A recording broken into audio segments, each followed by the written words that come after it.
Chapitre 19. Lorsque Jésus eut achevé ses discours, il quitta la Galilée, et alla dans le territoire de la Judée, au-delà du Jourdain. Une grande foule le suivit, et là il guérit les malades. Les pharisiens l'abordèrent, et dirent, pour l'éprouver, est-il permis à un homme de répudier sa femme pour un motif quelconque?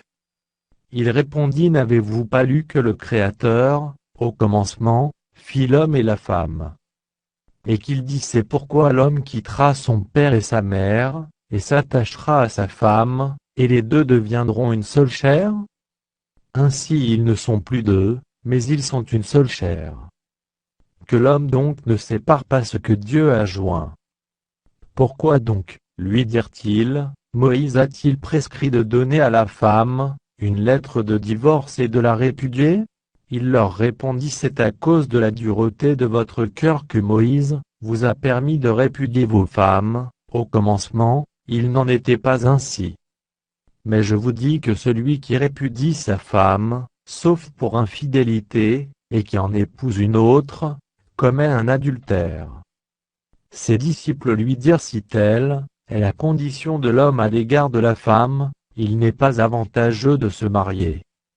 Il leur répondit, tous ne comprennent pas cette parole, mais seulement ceux à qui cela est donné. Car il y a des eunuques qui le sont dès le ventre de leur mère, il y en a qui le sont devenus par les hommes, et il y en a qui se sont rendus tels eux-mêmes, à cause du royaume des cieux. Que celui qui peut comprendre comprenne. Alors on lui amena des petits enfants, afin qu'il leur imposât les mains et pria pour eux. Mais les disciples les repoussèrent. Et Jésus dit, laissez les petits enfants, et ne les empêchez pas de venir à moi, car le royaume des cieux est pour ceux qui leur ressemblent. Il leur imposa les mains, et il partit de là. Et voici, un homme s'approcha, et dit à Jésus, Maître, que dois-je faire de bon pour avoir la vie éternelle? Il lui répondit, pourquoi m'interroges-tu sur ce qui est bon? Un seul est le bon. Si tu veux entrer dans la vie, observe les commandements. Lesquels, lui dit-il. Et Jésus répondit, tu ne tueras point, tu ne commettras point d'adultère, tu ne déroberas point, tu ne diras point de faux témoignages, honore ton père et ta mère. Et tu aimeras ton prochain comme toi-même. Le jeune homme lui dit, j'ai observé toutes ces choses, que me manque-t-il encore?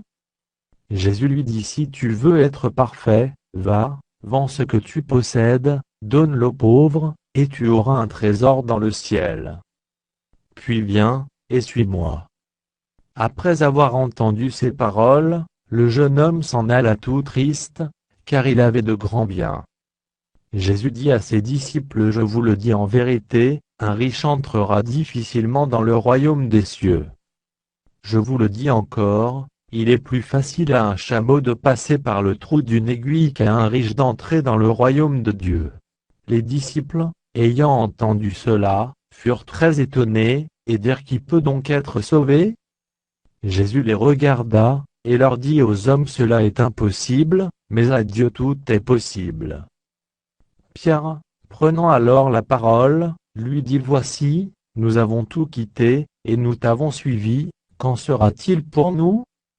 Jésus leur répondit, je vous le dis en vérité, quand le Fils de l'homme, au renouvellement de toutes choses, sera assis sur le trône de sa gloire, vous qui m'avez suivi, vous serez de même assis sur 12 trônes, et vous jugerez les 12 tribus d'Israël.